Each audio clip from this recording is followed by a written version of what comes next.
ট্রাম্পের board of পিসে যোগ দিচ্ছে যেসব মুসলিম দেশ। বিক্ষোভে নিহতদের সংখ্যা জানাল ইরান। ইমরান খানের সঙ্গে সাক্ষাতের জন্য হাইকোর্টে পিটিআই। ট্রাম্পের গাজা শান্তি পর্ষদে যোগ দিচ্ছে পাকিস্তান। যুক্তরাষ্ট্র ইরান সংঘাত কি আসন্ন? গাজা উপত্যকায় স্থায়ী যুদ্ধবিরতি ও শান্তি প্রতিষ্ঠার লক্ষ্যে যুক্তরাষ্ট্রের প্রেসিডেন্ট ডোনাল্ড ট্রাম্পের প্রস্তাবিত তথাকথিত বোর্ড অব পিসে যোগ দিতে সম্মত হয়েছে মধ্যপ্রাচ্য ও এশিয়ার ৯টি মুসলিম দেশ। এসব দেশ গাজায় স্থায়ী যুদ্ধবিরতি নিশ্চিত করার প্রয়োজনীয়তার ওপর জোর দিয়েছে। বুধবার আল জাজিরার এক প্রতিবেদনে এ তথ্য জানানো হয়। এক যৌথ বিবৃতিতে পাকিস্তান, মিশর, জর্ডান, সংযুক্ত আরব আমিরাত, ইন্দোনেশিয়া, তুরস্ক, সৌদি আরব ও কাতারের পররাষ্ট্রমন্ত্রীরা জানান তারা ট্রাম্প নেতৃত্বাধীন এই শান্তি উদ্যোগে অংশ নেবেন। পরে কুয়েতও এই বোর্ডে যোগ দিতে সম্মত হয়।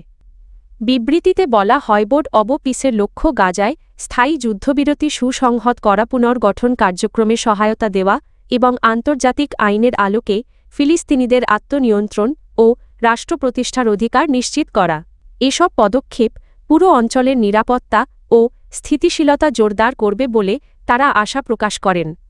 হোয়াইট হাউসের পক্ষ থেকে বোর্ড অব পিসের কাঠামো প্রকাশের কয়েকদিনের মধ্যেই এই ঘোষণা এল। বোর্ডটি গাজায় ইসরায়েলের চলমান যুদ্ধ বন্ধে ট্রাম্প ঘোষিত ২০ দফা শান্তি পরিকল্পনার অংশ। এতে ট্রাম্পের জ্যেষ্ঠ উপদেষ্টা স্টিভ উইটকফ ও জ্যারেড কুশনার এবং যুক্তরাজ্যের সাবেক প্রধানমন্ত্রী টনি ব্লেয়ার অন্তর্ভুক্ত রয়েছেন। বোর্ডটি গাজায় দৈনন্দিন প্রশাসনিক কার্যক্রম তদারকির জন্য একটি ফিলিস্তিনি টেকনোক্র্যাটিক কমিটির তত্ত্বাবধান করবে। ইরানে সাম্প্রতিক সরকার বিরোধী বিক্ষোভ দমনে প্রাণহানির বিষয়ে প্রথমবারের মতো সরকারি হিসাব প্রকাশ করা হয়েছে। দেশটির রাষ্ট্রীয় টেলিভিশন প্রেস টিভি জানায়, সব বিক্ষোভে অন্তত ৩,১১৭ জন নিহত হয়েছেন। বুধবার ইরানের শহীদ ফাউন্ডেশনের বরাতে এ তথ্য প্রকাশ করা হয় বলে জানিয়েছে আল জাজিরা।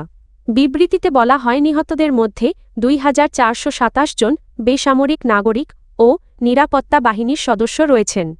তবে নিহতদের বিস্তারিত পরিচয় বা মৃত্যুর পরিস্থিতি প্রকাশ করা হয়নি। এদিকে যুক্তরাষ্ট্রভিত্তিক মানবাধিকার সংস্থা human rights activists news agency HRANA দাবি করেছে প্রকৃত নিহতের সংখ্যা আরও বেশি, মোট ৪,৫১৯ জন। সংস্থাটির তথ্য মতে নিহতদের মধ্যে ৪,২৫১ জন বিক্ষোভকারী, ১৯৭ জন নিরাপত্তা সদস্য, ৩৫ জন শিশু এবং ৩৮ জন পথচারী রয়েছেন। গত ডিসেম্বরের শেষ দিকে জাতীয় মুদ্রার অবমূল্যায়ন ও দ্রব্যমূল্যের ঊর্ধ্বগতির প্রতিবাদে দোকানদারদের আন্দোলন থেকে এই বিক্ষোভের সূচনা হয়। পরে তা দ্রুত দেশজুড়ে ছড়িয়ে পড়ে এবং সরকার বিরোধী গণ আন্দোলনে রূপ নেয়।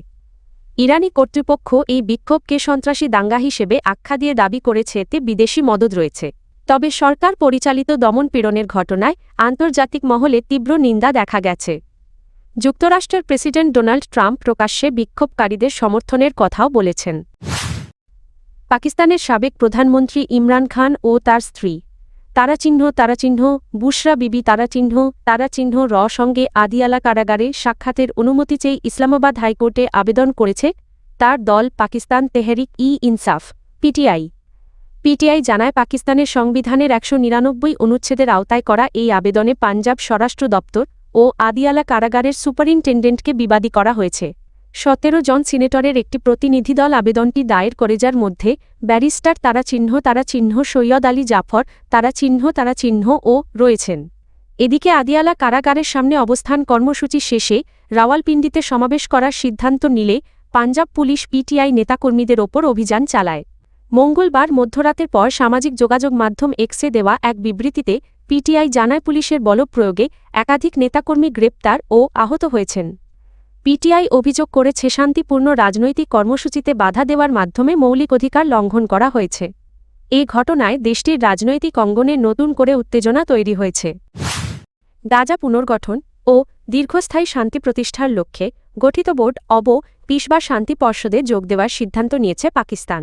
মার্কিন প্রেসিডেন্ট ডোনাল্ড ট্রাম্প ঘোষিত এই উদ্যোগে অংশ নিতে সৌদি আরব, তুরস্ক, মিশর, জর্ডান, ইন্দোনেশিয়া ও কাতারের পাশাপাশি পাকিস্তানও আমন্ত্রণ গ্রহণ করেছে। পাকিস্তান ও তুরস্ক আনুষ্ঠানিকভাবে বোর্ড অব পিসে যোগদানের বিষয়টি নিশ্চিত করেছে। এই লক্ষ্যে ডোনাল্ড ট্রাম্প পাকিস্তানের প্রধানমন্ত্রী শেহবাজ শরীফ এবং তুরস্কের প্রেসিডেন্ট রিসেপ তাইয়েপ এরদোগানকে সরাসরি আমন্ত্রণ জানান।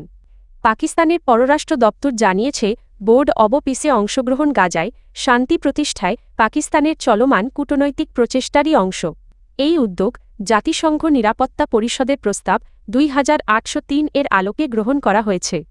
পাকিস্তান আশা প্রকাশ করেছে এই পর্ষদের মাধ্যমে গাজায় স্থায়ী যুদ্ধবিরতি, মানবিক সহায়তা বৃদ্ধি এবং পুনর্গঠন কার্যক্রমে বাস্তব অগ্রগতি সম্ভব হবে। যুক্তরাষ্ট্রের প্রেসিডেন্ট ডোনাল্ড ট্রাম্প এখনও ইরানে সামরিক হামলার বিকল্প পুরোপুরি বাতিল করেননি, বরং তিনি তার সহযোগীদের নতুন করে তেহরানে হামলার পরিকল্পনা প্রস্তুত করতে বলেছেন। প্রভাবশালী মার্কিন সংবাদ মাধ্যম দ্য ওয়াল স্ট্রিট জার্নাল এক প্রতিবেদনে এ তথ্য জানিয়েছে। প্রতিবেদনে বলা হয়, আগে ইরানে হামলার প্রস্তুতি স্থগিত রাখতে বললেও সম্প্রতি ট্রাম্প আবার চূড়ান্ত হামলা হিসেবে বিবেচিত নতুন পরিকল্পনা চেয়েছেন। বিষয়টি যুক্তরাষ্ট্র ইরান সংঘাতের ঝুঁকি আরও বাড়িয়েছে। যুক্তরাষ্ট্রের কর্মকর্তারা জানান, হোয়াইট হাউস ও প্রতিরক্ষা মন্ত্রণালয় ট্রাম্পের নির্দেশে একাধিক সামরিক বিকল্প উপস্থাপন করেছে। এসবের মধ্যে রয়েছে ইরানের সরকার পতনের পরিকল্পনা এবং ইসলামিক বিপ্লবী গার্ড বাহিনীর অবকাঠামোতে সীমিত হামলার বিকল্প। তবে শেষ পর্যন্ত কোনো সিদ্ধান্ত নেওয়া হবে তা এখনও নিশ্চিত নয়।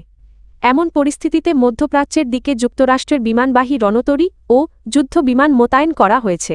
এতে অঞ্চলে উত্তেজনা আরও বেড়েছে। এদিকে ইরানও কড়া হুঁশিয়ারি দিয়েছে। দেশটির পররাষ্ট্রমন্ত্রী আব্বাস আরাগচি বলেছেন, যুক্তরাষ্ট্র নতুন করে হামলা চালালে ইরান কোনো সীমাবদ্ধতা ছাড়াই সর্বশক্তি দিয়ে পাল্টা আঘাত হানবে। ওয়াল স্ট্রিট জার্নালে লেখা এক মতামত কলামে তিনি জানান, ভবিষ্যৎ যেকোনো যুদ্ধ দীর্ঘস্থায়ী হবে এবং পুরো অঞ্চলসহ বৈশ্বিক নিরাপত্তায় মারাত্মক প্রভাব ফেলবে।